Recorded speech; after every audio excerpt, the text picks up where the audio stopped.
and we'll share relevant links in the chat function. Marty Fox on our team will join him. Please chime in. Just click on the chat icon. The bottom line, Congress is now involved deeply in the design of the future of college sports, just as the NCAA asked, though maybe not as it hoped. That's because as of last month, the Democrats now control the Senate, House, and White House. So bills put forth by Democrats will hold the greatest sway. One was introduced a couple of weeks ago by Senator Chris Murray and with a companion bill by Congresswoman Lori Trahan. Representative Trahan will join us during the hour to talk about her bill. But we want to start with Senator Cory Booker of New Jersey. His College Athletes Bill of Rights was introduced last year with 3 other senators. It's 63 pages and goes well beyond NIL, proposing a sweeping overhaul of college sports that includes health and safety protections and revenue sharing like in professional sports. Senator Booker played college football, a tight end at Stanford. He's seen the flaws of NCAA-style amateurism up close, how not every athlete, especially those from less advantaged homes, benefited as he did. How many were left without degrees, with broken bodies, broken minds, and broken spirits. I saw the same when I was an investigative reporter with ESPN and other outlets.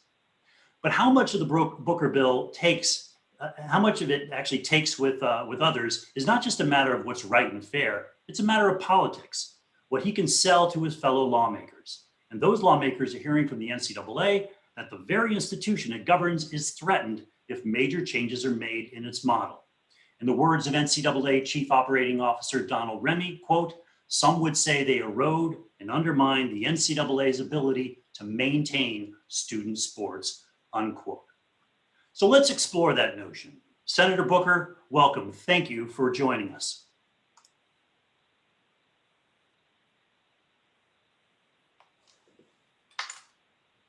Can you hear us? Hello, Senator Booker? Hey, Senator will be right with you. Okay. Apologies for the delay here.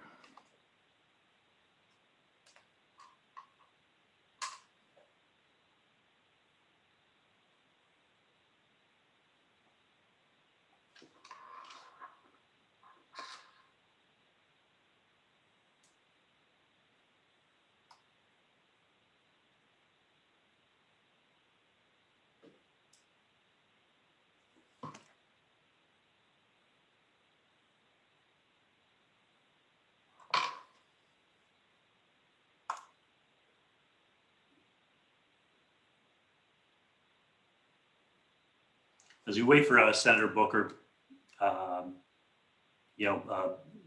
check out the chats, the links in the chat to learn more about the features of his bill. Like I said, it's 63 pages, a lot to consume. It's a very sweeping bill and a lot to consider.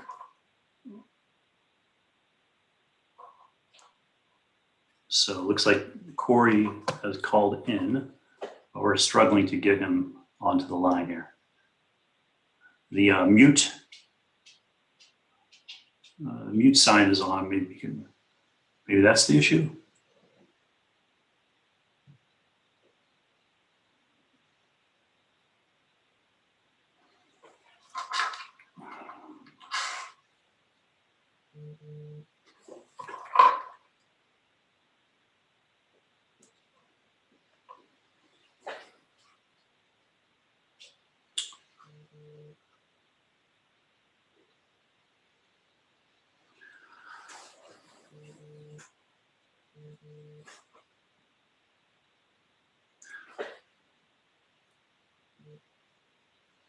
Okay, we're going to figure this out. I know we are.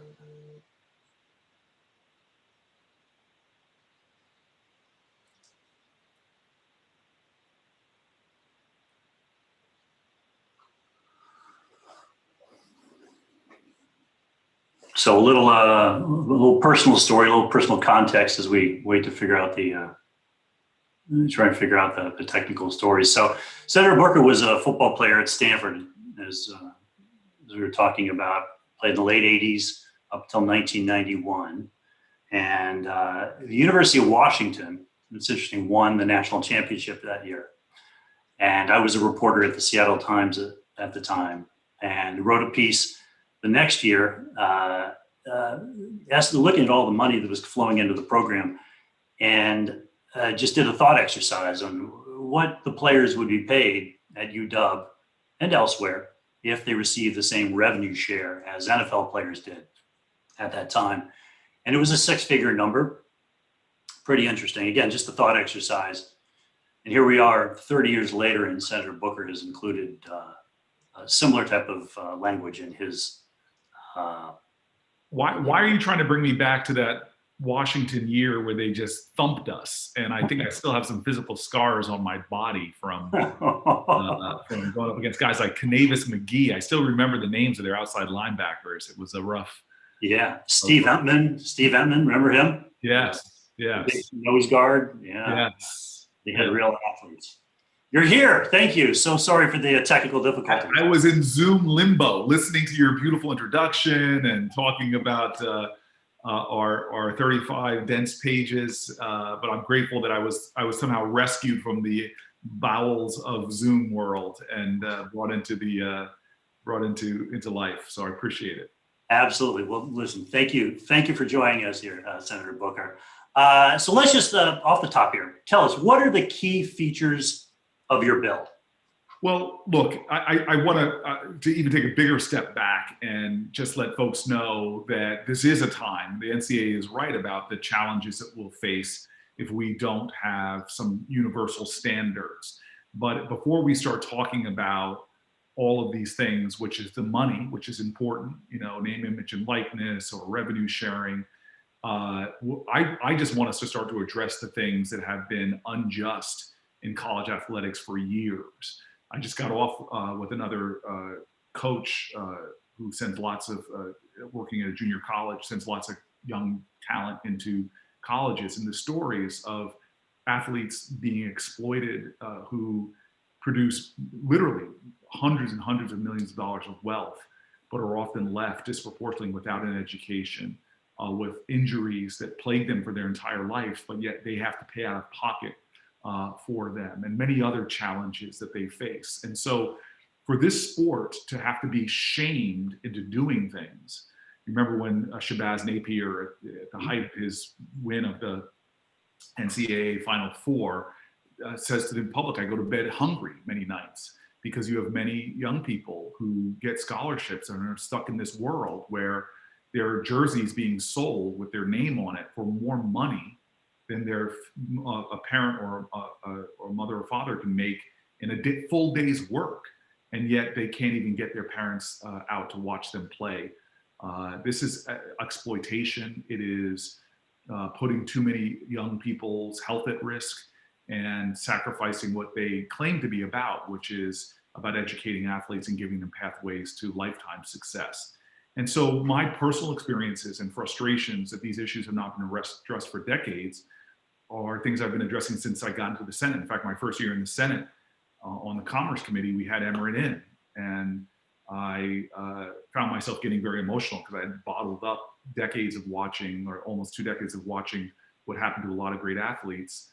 And he made a lot of acknowledgement of the problems I was pointing out, but then nothing changed. And so now we have leverage because they are facing a threat to their revenue model, frankly. And it gives me a chance in my position in the Senate, along with a lot of great Senate partners, to say, well, we are not going to settle these issues unless you make commitments to the health and safety for athletes. So our Bill of Rights starts there. It puts at the center of the NCAA protections for the health and safety of each and every player, and does things like work to protect, to create an insurance fund for guys that might be, men and women who might be suffering from spinal injuries later in their lives directly from their play. Knee injuries, as you and I probably both know, a lot of people who have lots of problems with ACLs, ankles, other joints, just to make sure that there is protections there. It has insistence on protocols for everything from concussion to sexual assault, which the NCAA still is not doing what they should be doing to protect the health and safety of players. It gives them lifetime scholarships The coach who I was just talking to, great coach, was just saying that there was this coaching staff that transferred. And by the way, we want to address transfer rules. And now the new coaching staff came in, didn't want to honor the players that were there, their pathway to their degrees. And so we need to fix these things. And I would be wrong not to point out some of the racial disparities that are inherent in all of this as well. The revenue generating sports are disproportionately Black and brown players who create extraordinary wealth. The highest paid government employees in the majority of our states are coaches for football and basketball. And the people literally, in the case of football, in the fields doing the work, creating millions of dollars of revenue for people that often sit on high and watch them. They don't see what I think should be a better share of the revenue. So that's sort of just the broad strokes of this. And as you, I think, pointed out, in a 50-50 locked Senate, every senator has even more power. And I'm telling folks right now that I will not let a lot of these money issues be settled until the safety of college athletes, their well-being, their education, these issues are addressed. And they should have been addressed years ago. And the NCAA has given lip service to these things, but for shame that they have not taken actions to secure athletes' safety and stop them from what I consider just exploitation. Yeah. So what parts of the bill do you think will be the easiest to get passed, get support for? Well, that's the great thing. I mean, I have a lot of good friends on both sides of the aisle, and when I talk to them about, true stories about people with health injuries, or about, when I was playing, and it really hasn't changed, even though they have ostensibly limits on the hours we should be spending on our sport. I mean, I had playbooks, trying to figure out how to break USC's defense that were more difficult than some of my calc books. So you're spending 50, 60, 70 hours a week, and should have a better pathway to a degree. So when I tell people these stories of athletes, there's a lot of sympathy on both sides of the aisle. So, we've had some negotiations, preliminary discussions, negotiations already. And I think a lot of these basic health and safety things are gonna be a part of whatever change we make when it comes to NIL and potentially increased value of the scholarship, which I think is something that really should be the case as well. Right. So health and safety, NIL seems to have already, there's a fair amount of support for NIL regardless. What about the revenue share piece? So that's important to me, because I think that, and first of all, it wouldn't affect the overwhelming majority of colleges that are out there. It wouldn't affect colleges that aren't making significant revenue. And that's how we have it modeled. I think that's going to be a hard win. And I think there's more an appetite to expand the scholarship above and beyond, or calling it things like stipend or what have you. But it's something I believe in, and will be part of whatever grand negotiation as we go forward on the Senate side. I know you have an extraordinary congresswoman on after me, one a rising star in our nation. But I know for the Senate negotiations, we'll put it on the table and try to see how far we can get. And I want to be specific about this, because you were out in the Pac-10 before it was Pac-12, and you and I both could name athletes that put seats, excuse my language, butts in seats. People came out to see them that never had NFL careers. So these were their peak earning years. Mm-hmm. And then they ended up not going into the NFL and having far more humble careers. And to steal from them where they could have made revenue off of that, for them having no part of the revenue that they created, is problematic to me. In and of itself. And I don't know any other industry in America, multi-billion-dollar industry, where the peoples whose athleticism and artistry, whose work and sweat and sacrifice is driving the revenues for that, see none of the benefit of that whatsoever. It's sort of an unconscionable reality that you're stealing some of the best years of their lives. And often they're not even ending up with a college degree as a result of it, or being told, like the athletes I was talking about with this coach this week, that they'd have to, they're these credits short, they're going to have to pay for them themselves. That's insane to me. Yeah, and especially given that the athletes, like you're saying, who are making the money are often African American, and there's a sort of this wealth transfer to athletes and administrators who are not. There's the racial dynamic to it, or otherwise, which I can totally appreciate. But let me ask you, Senator Barker, what's the timeline for advancing it? I mean, given everything that's going on in the Senate, with the Supreme Court's review of the Alston case, which will weigh in on whether NCAA-style amateurism, their rules violate antitrust law, with the state actions that could come online, starting with Florida as early as July 1. What's the timeline for your bill? Yeah, well, I'm still a relatively new senator, but I see how Senate things move very quickly when there are external deadlines or forcing mechanisms that get the gears of the Senate and the House moving. And so in this case, as a college football fan, there are real challenges coming with the next recruiting class, because you have states like Florida whose NIL legislation takes effect on, I think, July 1st of this year, which would mean that if I'm a Florida school, if I'm Miami, I suddenly have an advantage over other schools in my conference in attracting the best talent, because as a guy who I still think I am in America, the most overrated high school football player in the history of high school sports. I was a two-position All-American in my day. I got into Stanford, as I often say, because of a 4.0 1600, 4.0 yards per carry, 1600 receiving yards. I just know that if you were telling me I could come to this school and have a summer camp named after me and where I'm coaching kids, they're going to have a recruiting advantage. So that's the forcing mechanism.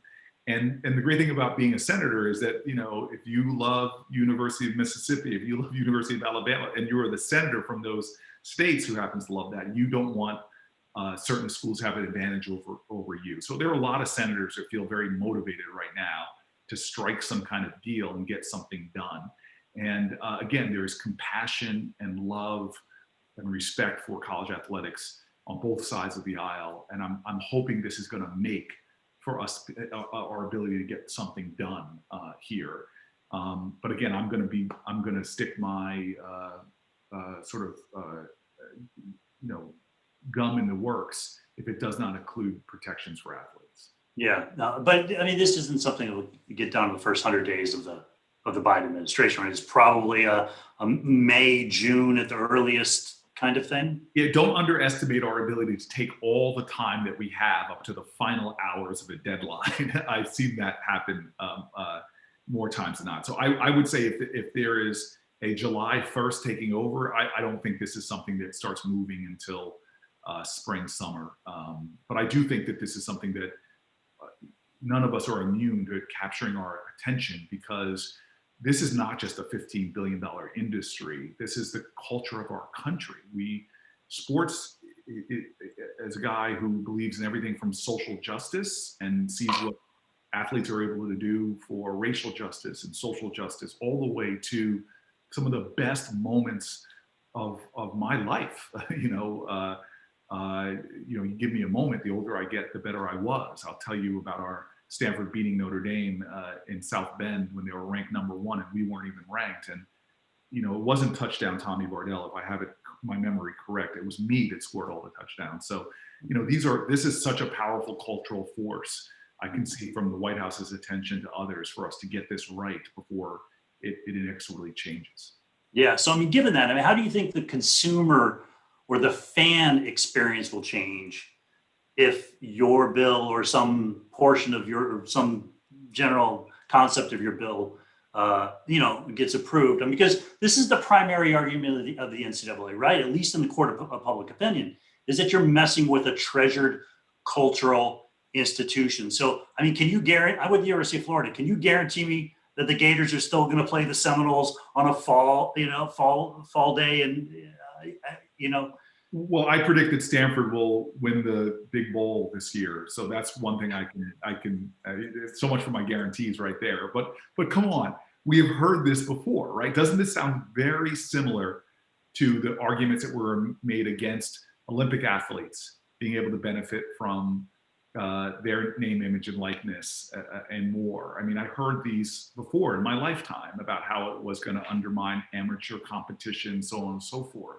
So I actually just disagree. I think that we can make for rules that protect and affirm the safety, security, education, and financial well-being of college athletes and still have the best of competition that we all enjoy. We can do this. The problem with the NCAA is it often does not move until it has to. And if they want, I believe it's really the NCAA. If things go south, no disrespect to the Southern schools that you just mentioned, but if things go south, it will be the NCAA's fault because they were unwilling to compromise on things that would benefit their athletes. Mm-hmm, mm-hmm. So your bet is that the fan and the consumer experience really won't change. It'll just be the underlying economics and protections for the players. Yeah, absolutely. Whether it's the Harvard-Yale game or Stanford beating Cal this year in the big game on the West Coast, I just think that these traditions are so valuable, so important that they shouldn't change, and they don't have to. By allowing athletes to control their name, image, and likeness, to share in some of the incredible profits that comes from having that game on national TV and more. I don't think it's going to, people are telling me, oh, this is going to endanger the non-revenue generating sports at some of these Power 5 conferences. That's not true either. There's enough money in this $15 billion industry that's making many people multimillionaires to ensure that college athletes see some revenue and still be able to afford revenue for other varsity sports. There's a way to do this. And I'm just sorry if people are blinded by, I don't know what the arguments could be, greed, that they should hold all the resources to themselves here. I just don't understand how you could defend the indefensible. That there are people getting hurt, there are people not getting education, and there are people who are giving up their some of their most valuable earning years, and that does not have to be the case. Mm-hmm. What about like a competitive balance? I mean, if we move to this model, I mean, will certain programs get the best players? Will we see even less parity than we see right now? Well, let's examine that for a second. As far as me controlling my name, image, and likeness, whether I'm a big fish in a smaller pool, standout star, and maybe not one of the Power 5, but maybe I go to one of our top leagues and stand out even more. I think actually that could make me more opportunities to use my name, image, and likeness. So I don't see that as a problem. If we create a revenue sharing model that is equitable, so that a women's basketball player is making more money than the scholarship is right now, I don't see how that would give advantage if you created a common system in which players get this kind of share of the overall revenue from NCAA sports. So I just don't see that. If we design it right, there are easy fixes to this idea that suddenly University of Alabama would have more dominance over the extraordinary excellence we know that is Stanford University. Mm-hmm. What about player retention? I mean, will players stay in college longer because they don't feel the need to jump to the pros to make money, or will they jump from college to college more often to chase better opportunities? Might that player leave Mississippi State and go to USC because it's a bigger market? I mean, can we see even more? I mean, how do you see it impacting the movement of players? Well, so remember, the lion's share of players in the revenue generating sports do not go to the pros. And so this idea that they would have a better life experience, they would, during their peak earning years, get more revenue, have more income that they can invest, that they can save, that they can put away for their families, to create that generational wealth. These are all exciting things for the majority of football and basketball players. That would be their story. So, jumping to the pros for those fraction of people that do that, God bless them for having that opportunity. As I tell Emmitt Smith when I see him, he and I were both on the same high school All-American team. I gave up all of that to serve the people. had no real shot, frankly. But God bless those that can do that. But I think it actually would enhance the college experience, and yeah, make people stick around. And by the way, they would get their degrees because they would have pathways to doing that.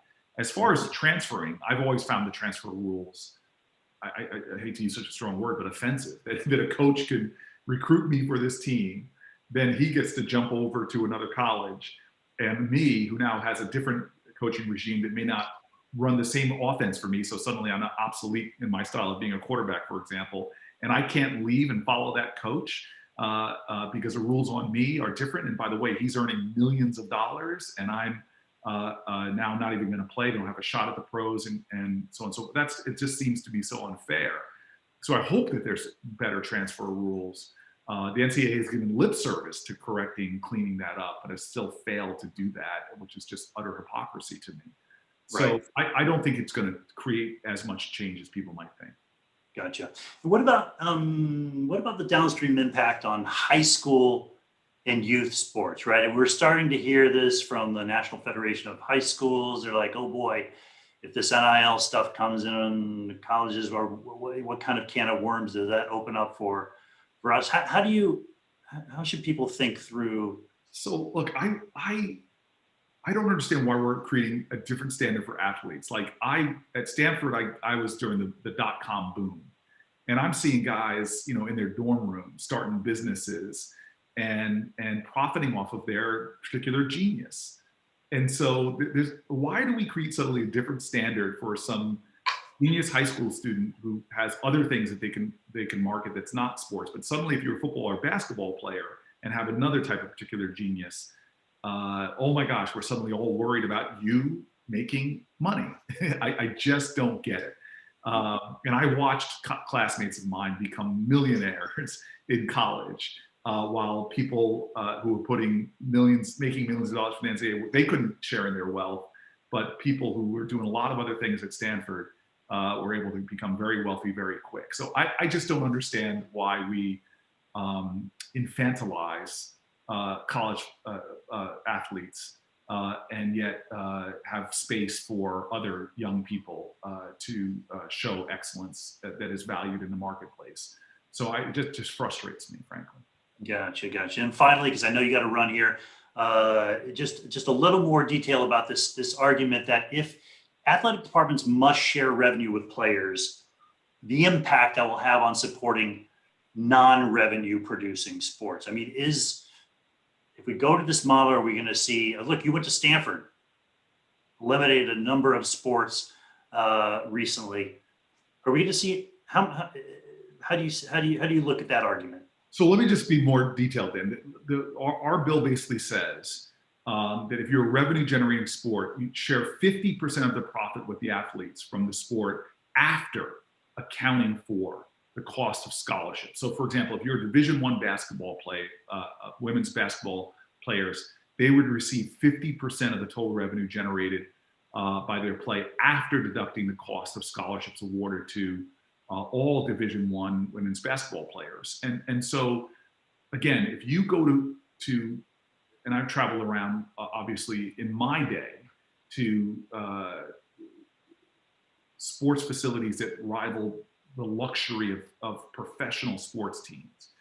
And so I see the tens and tens of millions of dollars schools contribute to fuel these athletic organizations. So if you have a model that necessitates this as an expense, I do not think this argument that we're going to have to stop other sports is really that viable. I don't hear that argument when they're paying coaches multi-million-dollar salaries. I don't see that argument when they're building luxury facilities, from luxury boxes to some of the best weight rooms in all of sports. And so this idea that an industry that generates $15 billion does not have the resources to give some kind of more fair compensation to the athletes that are actually creating that wealth, to me, it's just not confronting the realities of dollars and cents. And so the thought that this is what would have to be sacrificed the water polo team would have to be thrown overboard by a university that has, spends millions and millions of dollars just on coaching salaries is a little bit that you've lost your sense of priorities then as a university, if that's the equation that you're making. It is time for us to end an industry that the people creating incredible wealth are often left with their bodies injured, without a college degree, with their best earning years now behind them, and ultimately exploited, while other people, and be disproportionately Black and brown folks, and other people have created generational wealth for their families on the backs of their labor. That just has got to stop. Good. Well, that's a good closing argument. Thank you, Senator Booker, for joining us. We're going to let you go now. We'll talk to you down the road. Okay. I'd like to now introduce John Solomon, editorial director for our program and a former college sports reporter for CBS. But before John takes you through the rest of the program, I want to introduce a live poll question that everyone can vote on. And that would be, how do you think fans will respond if NCAA athletes are given new rights to market themselves for compensation?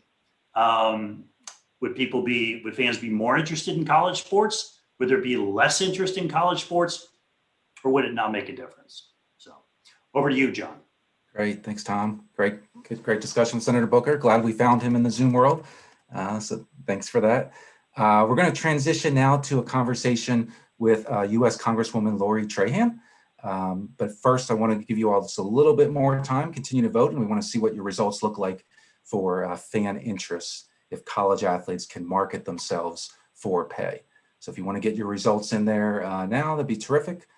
And then we can call up our results here, if our team can put that up.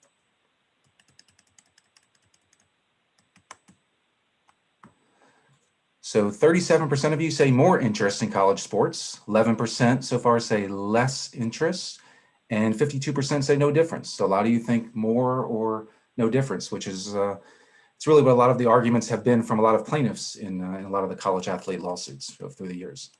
I want to introduce now Congresswoman Trahan from the 3rd District of Massachusetts. Thank you for joining us. She recently joined with Senator Chris Murphy to introduce a bill called the College Athlete Economic Freedom Act. And this bill would allow college athletes to profit off their name, image, and likeness, and to organize in order to create group licensing deals. The Congresswoman is also a former college volleyball player at Georgetown University, so she's seen firsthand how the NCAA amateurism model works. Thank you so much for joining us. Oh, thank you for having me, John. It's a pleasure to be here. So first, can you talk a little bit about how does your bill differ from the College Athlete Bill of Rights that we just heard from Senator Booker? Yeah, no, I believe that our aims are similar. I mean, we simply want greater opportunities for student athletes. And whenever I consider any policy questions that touch the education space, I always assess whether it would raise or lower the value proposition for students. I mean, fundamentally, their needs must be our highest priority. I was lucky enough to get to go to college on an athletic scholarship. In fact, I was the first in my family to graduate from college, a dream that my grandparents from Brazil and Portugal and my parents all shared. But the truth is, growing up in Lowell, the daughter of a union iron worker, I could have never afforded tuition at Georgetown if it weren't for my volleyball scholarship. Certainly going to Georgetown opened up so many doors for me. It really broadened my horizons, and playing volleyball was the ticket to the opportunities that arose from that education. So while it was a tremendous amount of work, it was also a labor of love, and those memories are precious to this day. That said, the bargain between student athletes and colleges has really shifted profoundly in the direction of the latter. As Senator Booker said, college sports is a nearly $15 billion industry, and yet the student athletes aren't seeing more than pennies on the dollar for their efforts. And that's why I got involved. I think it's time to level the playing field. I mean, if you look at the TV revenue that has come into play over the last 40 years, it's obvious that these students are creating more wealth than they are reaping. Setting aside last year, we've seen the NCAA rake in $1 billion in revenue. And the rise in multi-million-dollar contracts for coaches for a sport played by so-called amateurs is just icing on the cake. So there are 100 or more Division I coaches who earn at least $1 million annually. And in dozens of states, the highest paid public employee is a coach. So our bill, the College Athletes Economic Freedom Act, which Senator Chris Murphy and I introduced, is a response to that imbalance. It's actually pretty simple and it's straightforward. It would guarantee in federal law that college athletes have all rights to their names, images, and likenesses, full stop. These athletes could join together for group licensing agreements, a tool that I think will be especially valuable for our young women and their sports. Since their sports don't typically generate the same amount of revenue. And if those NIL rights are infringed upon, then the student athlete can go to court and sue for damages. As I understand Senator Booker's bill, the College Athletes Bill of Rights, it's quite a bit broader than the legislation Chris and I filed. The Booker bill includes a version of NIL rights with some limited exceptions, but also addresses revenue sharing and ensuring healthcare coverage for athletes, for example. And I commend him and all of his work, his lived experience, certainly, his partner, who is my friend and colleague, Chairwoman Jan Schakowsky, for tackling all of these issues in such a comprehensive manner. Our approach is a bit narrower for both tactical and strategic reasons. I definitely wanted written it in a way to make it likely for the House parliamentarian to give it a referral to the committee I serve on, which is the House Energy and Commerce, plus establishing this right in law in combination with what is happening in a number of states should incentivize the NCAA to produce a more equitable product on their own. So you touched on women's sports, and I think a lot of people, some people may not understand that names, image, and likeness actually really could benefit female athletes as well, and in some ways, maybe even more so.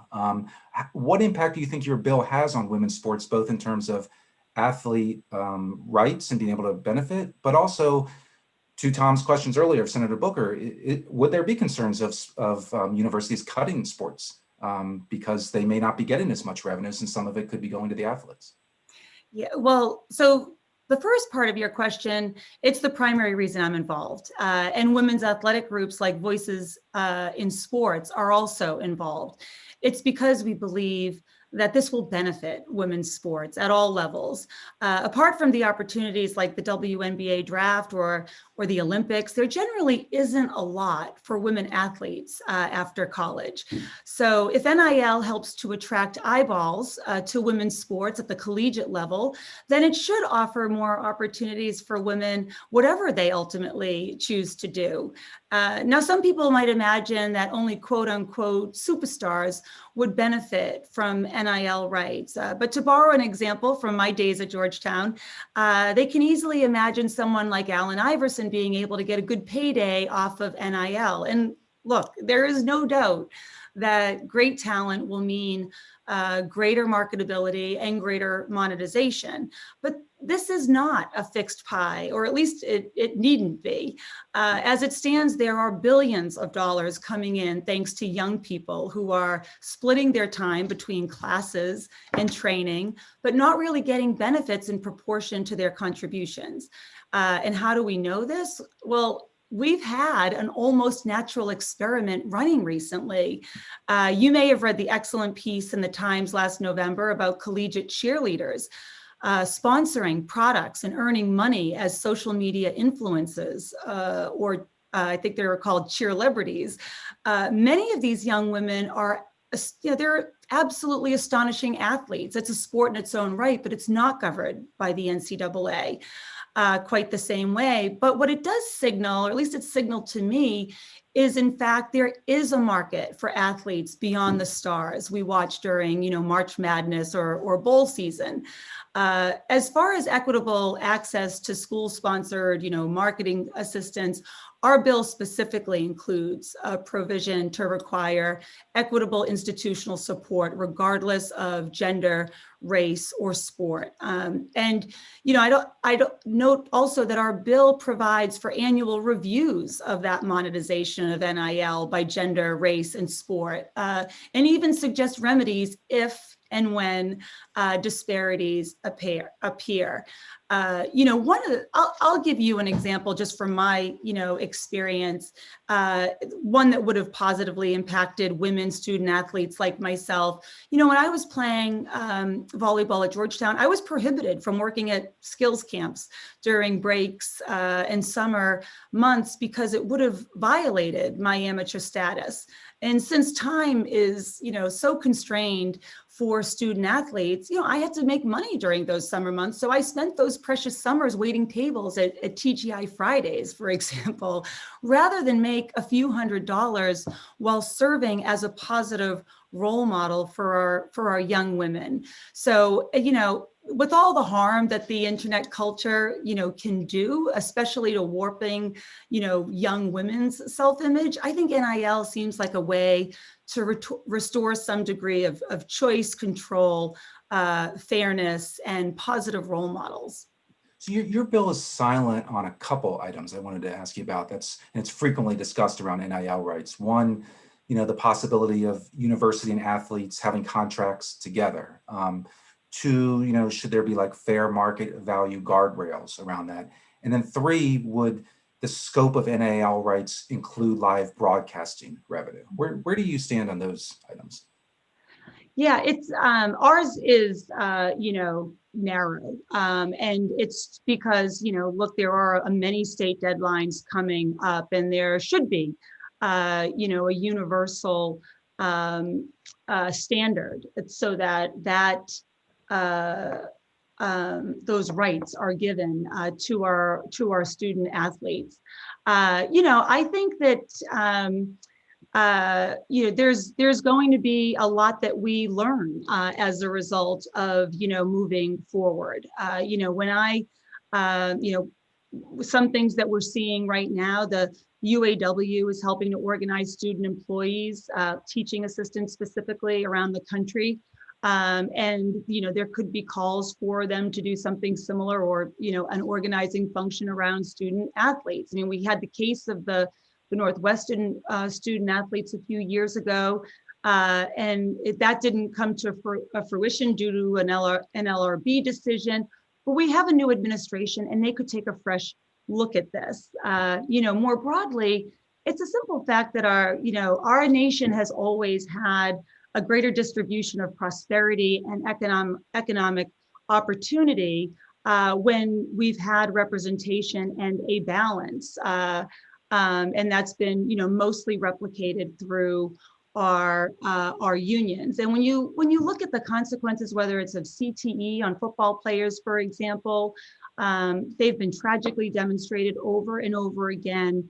What do we need to do for the kids who are injured and left worse off after college than they were when they enrolled? So I think that there is going to be a lot of areas where we learn as a result of granting this right to our students. And I think one of the things that we put in our bill is this opportunity to come back and look at the effects and then tweak as we go. And it also gives a forcing function, as Senator Booker said, for the NCAA to also make equitable decisions in lieu of some of these deadlines and this forcing function. Yeah, real briefly. So regarding those deadlines, how do you see this playing out in terms of crafting one bill, and when do you think it happens? Recognizing the July 1st Florida date is coming up, and recognizing, look, Congress has some pretty pressing issues right now around the pandemic and the economy to address. That's absolutely right. And, I haven't been here quite as long as Senator Booker, but, he was right when he said that, these things can move when there's a deadline looming. In fact, much of what we're doing right now in Washington around delivering more COVID relief is because there is this very clear deadline in the month of March. Look, right now, there are a lot of priorities on our plate, given a new administration, a new Congress, and what the American people really demand right now is that we focus on this pandemic, getting through it, making sure, we're saving lives and distributing a vaccine equitably, and then also recovering our economy. But we have committee structures in place for a reason, and that's so that we can mark up bills and get to work on a whole host of issues and bring those items to the floor. So we're going to be pressing for this because of these summer deadlines, and we'll work to make sure that NIL is put into law, and that so that we can always improve the value proposition for our student athletes. Congresswoman, thank you so much. We really appreciate you taking the time, and best wishes to you. Thanks so much. You take care. Great. We now for our final panel, and just so you know, we're going to go a little bit over 3, just for our delay in the beginning, but hope you all will stick around. I want to turn now to 2 people to talk about how safety standards and athlete pay could practically play out in college sports after we've heard about the legislative ideas. First, we have Tony Franklin. He's a longtime college football coach who recently retired as Middle Tennessee State's offensive coordinator. And he's seen firsthand some of the health risks associated with football, and he knows how recruiting works.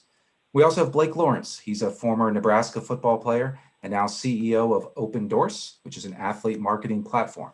And Open Doors will soon be connecting college athletes to marketing opportunities once new rules go into effect.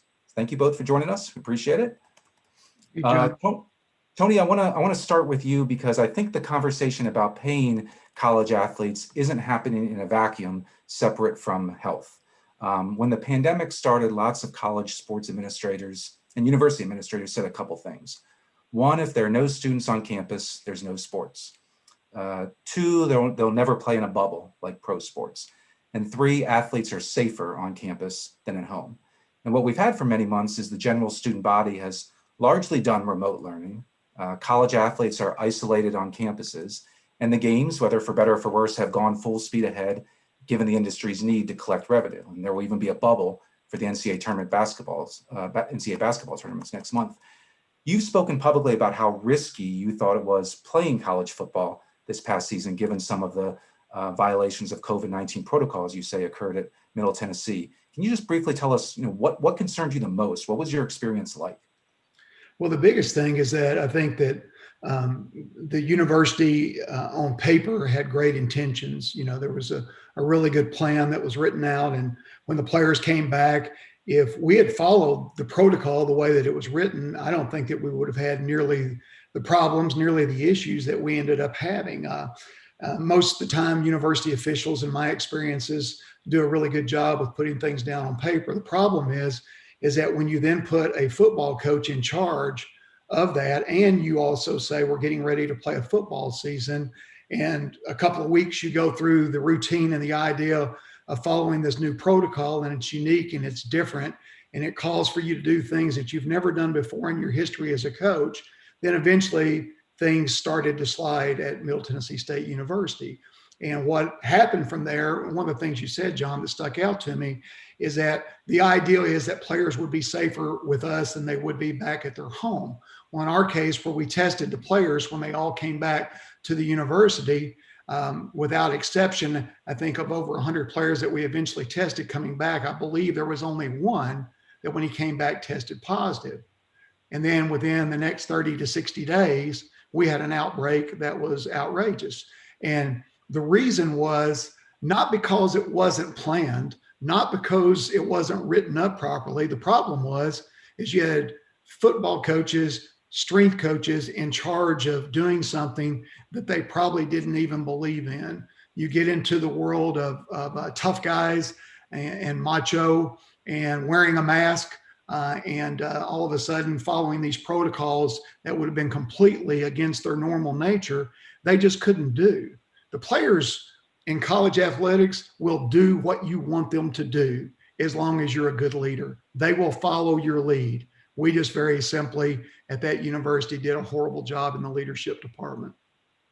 So look, one of the proposals in the College Athletes Bill of Rights from Senator Booker and other senators is for the Health and Human Services and the CDC to consult with the NCAA to create health and safety standards for college sports. There may even be, if it were to be passed, fines or individual bans, associated with violations. Is that a good idea? What impact do you think government oversight could have on college athlete health? Well, I think it depends upon where the government oversight comes from, because what you eventually get into is the political nature of it. To me, if you did this, it would have to be from the federal government other than state governments, because every state government followed politically. If you look at the way that football was played this year, it was following the political climate in that state. So I think it's a good idea, as long as it's a universal policy to where state politics don't get involved in making a decision that is for the health and safety of your student athletes. I do believe that outside eyes need to be on every university program. But when I say outside eyes, I'm talking about people that would not be paid by the university, that would be from outside the university standards, because once the university gets involved, in my opinion, you're always going to have cover up from there. Blake, let's bring you into this conversation. I want to talk some about name, image, and likeness, which you're an expert on, and in some form, it's likely going to come to college sports in the near future. You told me you've estimated that NIL will be a $100 million market, essentially, in its first year, and grow to $527 million by 2024. How much money are we talking about that individual athletes can earn, and what factors do you think will determine how much they make? Yeah, certainly. If you look at that prediction is really looking at the trends in professional sports today. If you look across the globe and the relative earnings of professional athletes from off the field, right? Their sponsorship, endorsement opportunities, as well as licensing and merchandising revenue that professional athletes receive, it's equal to about 10% of the sponsorship revenue that's generated by the league in which they play in or the governing body in which they're a part of. Right. So if you look at the world of college sports and the $5 billion a year that come in through licensing and sponsorship revenue into college sports, it really adds up pretty quickly that if athletes are able to capitalize at an equal share as their professional peers, then you could look at a $500 million a year type market rather quickly. Now, a larger amount of that will be top heavy. Right. If you look at the spread of revenue in college sports today, NCAA Power 5 institutions have the lion's share of that revenue. And I think that would probably, for the most part, follow trend with student athlete earnings, that those in the Power 5 schools would be earning the most. But the ultimate equalizer is the rise of influencer marketing, as Lori spoke about earlier, and the ability for each individual athlete to use their online persona to develop a brand. They can ultimately get paid, $1,000 for a post on Instagram. And we see athletes making today 6 figures for one post on social media and beyond. So it just depends on how large of an audience these student athletes can build. And that'll have a tremendous impact on their market value and opportunity. And how do female athletes factor into this? Because we was talking earlier with Lori about this. I think a lot of people don't quite understand that, particularly early on, and if they have strong social media followers, there are a lot of female athletes who could really benefit from this, from NIL. Certainly, John. And I know this is something that we get asked quite a bit. And at Open Doors, what we have is nearly a decade's worth of data on how much professional athletes actually get paid for endorsement deals, specifically online social media endorsement deals. And we can use that to get an estimate of the value of anyone online, right? So John, if you want to know how much your tweets are worth, I'll let you know, right? But not too much. Tony's going up. Tony's going up after today. I tell you that his value is great. But one example that I like to use is if you told me, if you had said, hey, Blake, who's going to generate the most revenue in the first year of NIL? One of the first 2 people that come to mind are the Cavender Twins. These are twin basketball players at the Fresno State. They're sophomores on the basketball team. And we did an analysis back in September before they had started the basketball season out there. And they were estimated to be about $326,000 a year that they could earn through their social media promotions, right? They've got a very large presence on TikTok, 2 million followers on TikTok, 50,000 plus subscribers on YouTube, right? And we checked in after the season had started. their value had risen to 527,000. So you're talking about two female sophomores in the Mountain West Conference that could be making $500,000 a year in the first year of NIL, simply because of the online presence they've developed. So Blake, in what ways do you think these athletes are going to try to build their brand? And by the same token, what are the implications? Because we've often heard from college athletes, hey, I just don't have enough time, right? I'm spending 40 hours a week, let's say, on my sport, and also got class and, maybe other things they're doing. What are the implications also for how much time and effort it will take for them to make it work, whether it's maybe they need people behind the scenes to help with marketing or taxes or whatever. Certainly. Well, one thing, welcome Rio, my cat, to the live stream here. You can see him right in frame. So, but Tony, I'll tell you this, to answer your question, John. Tony, last time you were in a college locker room and you just browsing in, you're not trying to give a speech, how many of those players had their head down on their phone, right? Every single one of them, right? So John, the tools in which these athletes need to use to build up their online brand, they're already using it. There's a switch they can flip on those channels that allows them to make money. They've just never been able to flip the switch. Now, what's going to be interesting is now in the competitive balance of college sports is that these institutions are going to start investing in helping those athletes build up their online presence, their online value, because this will become a major function of the recruiting battle that you have across college sports. Is if you go to this school, they help you build up a bigger and better brand to monetize on a much higher level. And so it will be one that the athletes already have time. They're already using the tools. They get to flip a switch. But now once that switch is flipped, the schools that help invest in those athletes and building up that audience are the schools that are going to attract athletes that want to have a higher earning potential while in college. And real quick, Blake, will they be hiring people as well to help, do you think? Like writing out posts or handling taxes or marketing ideas? Yeah, I believe that there will be an entire industry that pops up around athlete marketing in college sports and helping build up and develop that brand value as well as manage the dollars that come with it. Tony, let's turn to recruiting. Blake mentioned it just a little bit. That's the lifeblood of college sports. You know that as a coach.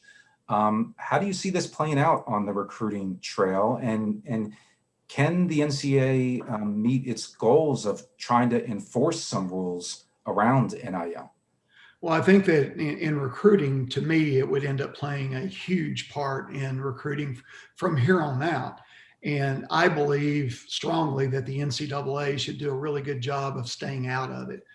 In my opinion, this is the new frontier, which equalizes everything. And when I say that, 5-10 years from now, I think that you have new powers in all of college athletics based upon name and likeness. Because what's going to happen is that you're going to take some programs that right now are at a disadvantage facility-wise, at a disadvantage more than likely money-wise from a booster standpoint, or where that there's some people still out there that are filling pockets full anyway. And what happens in this recruiting now is that you're going to have some universities that are extremely creative, put together an amazing plan, and all of a sudden there might be a non-Power 5 school that rises to prominence because of creative social media, marketing, name and likeness ideas. And I think that, in my humble opinion, the worst thing that could happen is for the NCAA to try to get involved in enforcing this and making some gigantic new standard of rules.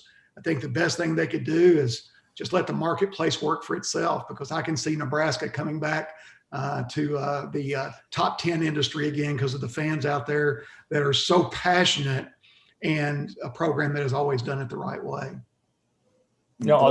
I'll take it, John. Yeah, go ahead. No, I was going to say, Blake, does there need to be guardrails? What do you think of Tony's idea, where it's kind of just a free for all, essentially? I think it is important to understand that the goal or benefit of opening up name, image, and likeness is to help these athletes make the most of their moment, right? And it is also important to understand that as a former student athlete, I played football in Nebraska, and Tony, you've been around student athletes your whole life, is that there is a unique brand of sports that is college athletics. And so much of the challenges with recruiting and balances and fairness, and just making sure that this name, image, and likeness does not turn into a pay for play scheme, right? That prominent boosters or supporters or sponsors in certain markets are investing heavily in and bringing the top talent to their school by setting up shell companies and marketing, deals that have no real merit to them. So there is a need for transparency and sunshine in the market. I do not believe in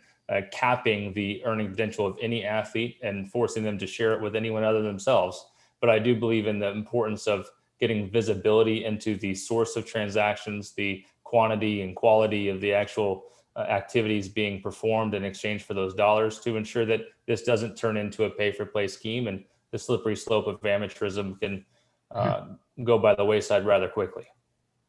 And Tony, college coaches are creatures of habit. I mean, they don't like change. How worried are coaches, and should they be worried about NIL coming?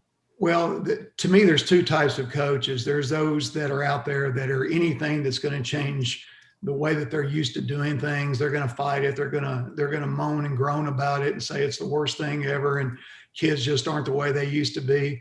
I believe kids are better than they've ever been since I've been coaching.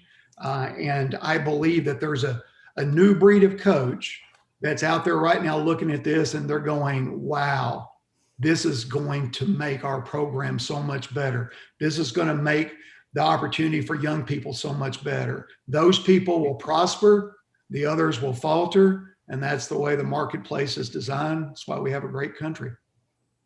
And Blake, I mean, aren't there, you're working with athletic departments already that are starting to think through this, and coaches who know that this is going to be a pretty valuable tool, right? What do you hear them saying? Yeah. So about a year ago, we launched the very first NIL education solution at the University of Nebraska, and the Nebraska Athletic Department has made a major announcement saying we're the first school in the country to provide dedicated resources to helping every student athlete build their name, image, and likeness value. And what's interesting about this is if you take away the earning potential, guys, the fact that these institutions and athletic departments are now in a position to stay competitive, they're going to be making major investments in developing a life skill for every student athlete that was, I mean, when I was at Nebraska, John, we went to a seminar and it's like, why you should not use Facebook, why you should not use Twitter, right? And it was all scare tactics, because in 2008, 2009, none of us should have been using Facebook the way we were, right? But if you think back to that moment, it's now the opposite. Can you imagine in today's society, if every single enrolled student athlete left college with a decent understanding that what they say and do online has a tremendous impact on the rest of their life? And what we see at Open Doors is that most of these players, when they get to the professional ranks, like we work with 30,000 athletes and we work with all the pro unions and all that, that's when they learn about the importance of what they say online. And now, and there's just a subset of athletes that ever get there. Now, 500,000 athletes are going to have to learn day one when they get to an institution, and these schools are going to make those investments. So they're doing it to stay competitive and talk about recruiting. But a side benefit is that these athletes are actually learning a life skill that's going to last them for forever. And to me, that's one of the great outcomes of this NIL movement. Yeah. Tony, how about the fan experience? Do you think college athletes making money will change how fans view the games in any way? I really don't. I think that what fans will do is that from a fan standpoint, it's fickle already. If you throw an interception, whether or not you were making 10 grand from some social media deal that you had is not going to make any difference as to how much they hate you at that moment. If you are making 100 grand and you throw the winning touchdown, it's only going to make them love you more and give you more opportunities. So it's already a fickle experience for a college player, just as it is, to be honest with you, for high school players today can walk off the field and have fans yelling and screaming and cursing at them because they did something. So I don't think it'll do anything. I see no negatives in this. I see only positives in this for the student athlete, as long as people like Blake, who is, as I said privately to him yesterday, what he has done and his company has done is beyond amazing. As they're prepared for this and to prepare the student athletes how to get the most out of this and how to do it in a smart and safe way, something that could really help them in the rest of their life. Because to be perfectly honest, a college degree is great, but there's a million college degrees that you get and you walk out the door and you have no job in sight. You can walk out the door with the education that you get from this, and you can be set up to have a real new life the way that society is changing today. And Blake, I mean, will there be more pressure on players? I mean, what does that fan experience look like? Or will fans even know how much players are making or not making if it's social media payments? Yeah, I believe the most educated and intelligent fan bases will realize that this is going to be the way that they support their athletes and their student athletes can help develop their program and reach the next level, right? And those fan bases that have maybe moaned and groaned about whispers of money and McDonald's bags to get a recruit to go to certain schools and saying, hey, we don't do that here, we play by the rules, but they're sitting out there watching these kids fight their tails off to win a game, and they don't have a way to directly support that student athlete other than a donation to the athletic department, which ultimately doesn't get directly into the student athlete's pocket. And those things exist for the right reasons too. But the opportunity for an intelligent, informed fan base to say, when our athletes are promoting products online, when our athletes are setting up for appearances, when our athletes are signing autographs at the union, when our athletes are putting on camps and clinics, we show up, and we show up in a big way because we want to support our athletes directly. And if you know anything about today's world, is that the agents and the middlemen are really getting disrupted, and people are going straight to designating their causes and their dollars to the people they care about, right? They're not going through big organizations, they're going direct to the source. And I think that's going to be what happens in NIL, is that athletes going and giving their dollar straight to the student athlete they want to support is going to be something that great fan bases do. And it may help change the recruiting tides in those programs that are very passionate about student athlete sport. It's interesting. It's interesting changing dynamics. Last question for each of you. I want you to look into the crystal ball, say 10 years from now, when Nick Saban may still be winning football national championships, even at age 79. If athletes can make money off their NIL without restrictions, including group licensing, which is what several Democratic bills hope to accomplish, what do you think college sports would look like? Is it better, worse, no different? Blake, you want to take the first stab at that? Yeah, I would say as a former student athlete, I would say the opportunity to learn what it means to properly represent yourself and enter into business agreements and the entrepreneurial nature of NIL will make the student athlete experience better no matter what. The viewing experience, as long as this does not turn into a slippery slope pay for play scheme over the next 10 years, then the brand of college athletics will be made even stronger because these athletes are able to capitalize on their economic rights or NIL rights. Right? And that's what I look forward to. And I also want to say one thing is that most of the media coverage is about the hundreds of thousands of dollars and millions of dollars that could happen in this market. But the reality is that, think back to your days in college, both of you. And if you had an extra $20 every weekend in your pocket, how much that would change your life. And that is the real impact that NIL rights are going to have, is that these athletes won't be breaking the bank, not all of them. But a few $10 bills here and there is really going to make an impact. And over the next 10 years, it'll add up to a lot of money and an entirely new industry and economy. But for the individual athlete, it's just enough to make a difference and learn a thing along the way. And Tony, what do you think the future looks like 10 years from now if this happens? Well, the last point that he just made is the best point, which is it makes the experience for a student athlete much better. There's been numerous times in my college coaching career to where players are working side jobs in order to be able to send money back home. There was one university I worked at to where in the summertime, the players didn't get any meal money. They only got meal money for half of the semester. And so my wife and I were buying food and making food for them during that period of time. This does nothing but enhance these people. And what I see that I mentioned a while ago, 10 years from now, I really do believe that the experience is better, but I also believe that there is a new dynamic in college athletics and the structure changes to where the power bases change a little bit, which is why there's going to be a lot of people who are afraid of this because they can see down the road creative people will take this, run with it, and they'll have a better product somewhere else than where they do there. Listen, thank you all both so much. We really appreciate it. Terrific conversation. And that's all the time we have for this event. Thank you all for joining us. Thank you to our speakers, Senator Cory Booker, Congresswoman Lori Trahan, Tony Franklin, and Blake Lawrence. Thank you to our Aspen team, Tom, Fumi, Marty, Emily, and Jennifer. Big thank you to Axios, our new Future of Sports media partner. And we encourage you to sign up for Axios's daily sports newsletter at sports.axios.com. Our next Future of Sports conversation will be in April. Stay tuned for more information on that. Look for an email from us in the near future with a replay of this discussion and a recap story. And you can also watch the replay now, as you see on the screen there, at as.pn/college athlete rights. You can also follow us on Facebook and Twitter, and you can sign up for our monthly Sports and Society program newsletter at as.pn/pp subscribe. And this will get you information on the work we do not only with Future of Sports, but also in youth and high school sports. So until next time, thank you very much. Take care and have a great weekend.